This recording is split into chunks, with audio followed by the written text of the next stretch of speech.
Então, vou falar um pouquinho para vocês do autor chamado C.S. Lewis, ou Lewis, como os ingleses gostam de falar, porque ele tem origem irlandesa, nasceu em Belfast em 1898.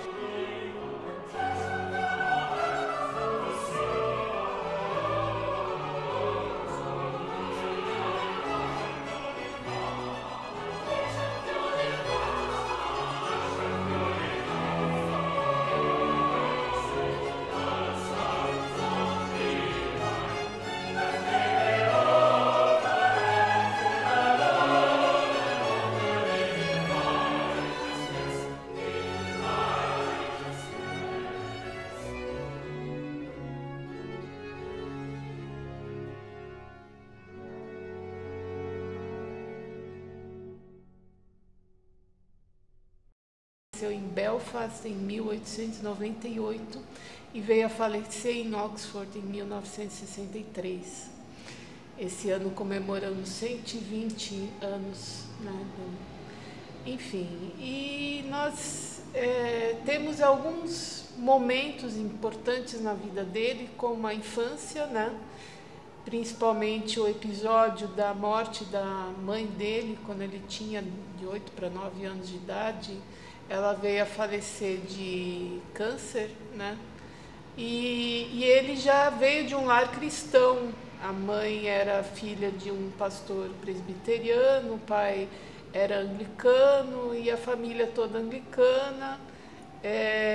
E ele orou a Deus que Deus curasse a mãe dele, e isso não aconteceu. Então foi uma grande decepção religiosa na vida dele.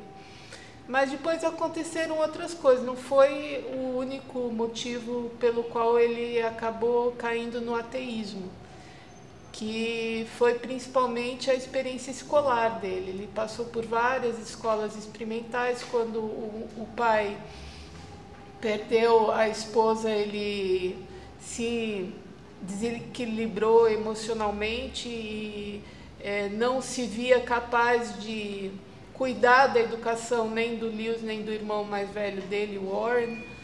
Então ele resolveu colocar os meninos em colégios internos, e esses colégios marcaram negativamente a vida dele, né? E principalmente um que era confessional e cujo diretor foi depois internado como louco e tudo. Então ele passou coisas terríveis nesses colégios, principalmente a questão das gangues, né? Que a gente tem o famoso bullying hoje, né? Porque ele gostava muito de bibliotecas, ele não era chegado aos esportes, ele tinha uma deficiência na mão, enfim. Então ele sofreu bastante nesses colégios, até que um dia o pai disse ok, quando ele não aguentou mais as reclamações do filho com relação a uma escola, depois outra, depois outra, depois outra, e ele disse, então tudo bem, então eu vou contratar um professor particular para você ter aulas homeschooling, né?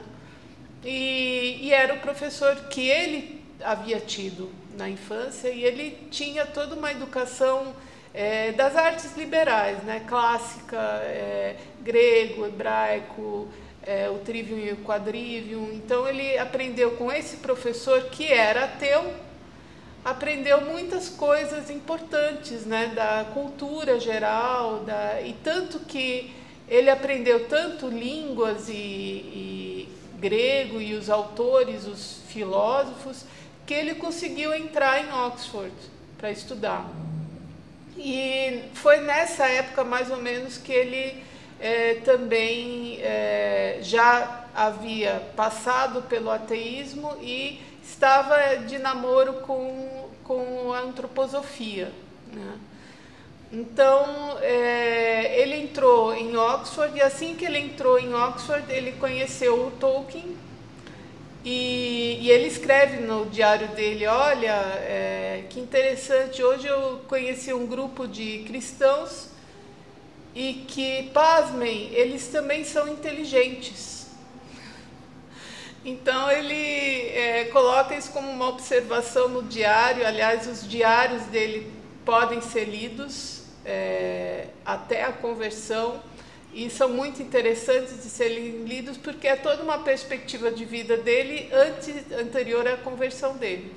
Então, quando ele conhece Tolkien, ele percebe, tem todo o episódio dele ir para a guerra, conhecer um rapaz com o qual ele fez muita amizade, que ele fez um pacto de cuidar da mãe dele quando ele morresse, e se o Lewis morresse antes, esse amigo cuidaria do pai dele. Então foi um pacto. Esse amigo morreu e ele cuidou da mãe dele para o resto da vida, praticamente conviveu com ela o resto da vida. E, enfim, também marcou a vida dele esse episódio da guerra e tudo mais, mas principalmente amizade com esse grupo que depois ele reatou, e fundaram até um clube chamado Inklings.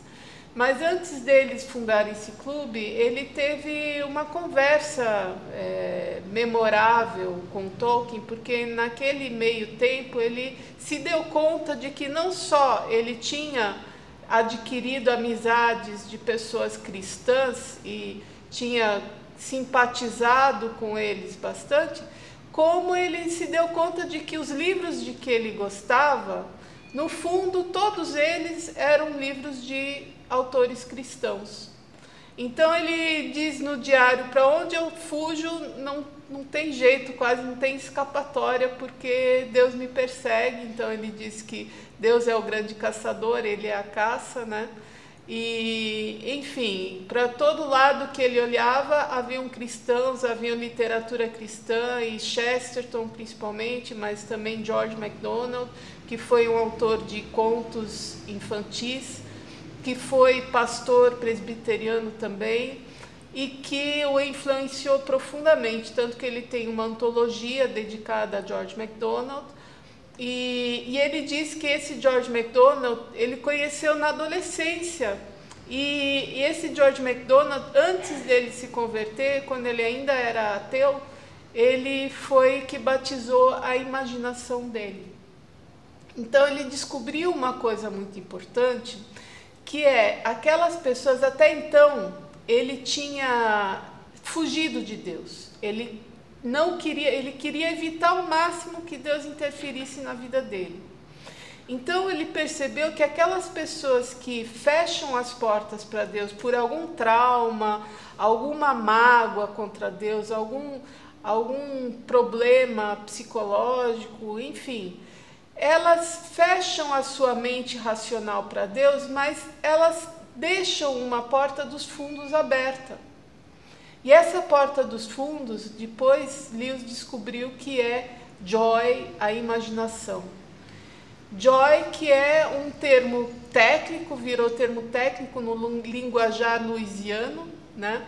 Que é também o título da autobiografia dele, Surprised by Joy. O que é joy? Joy é aquele sentimento, aquela saudade que você tem. Em alemão tem um termo técnico também da filosofia que dá conta desse joy, que é Sehnsucht.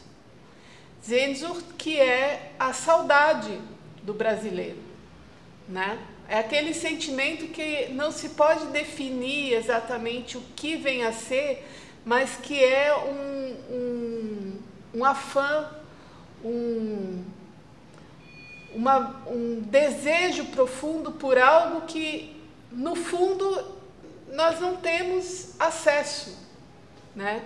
Mas que, por ser tão contundente, você sabe que ele tem que existir. Então, existe uma outra passagem que o Lewis compara esse desejo à nossa vontade de comer chocolate, por exemplo, né? Comer alguma coisa...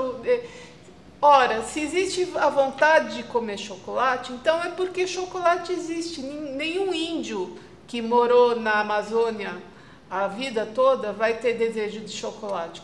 Para ele o chocolate não existe, né? Só quem provou, e isso arquetipicamente, né, em algum momento aí da história universal, né, só quem provou lá no passado, lá no paraíso, provou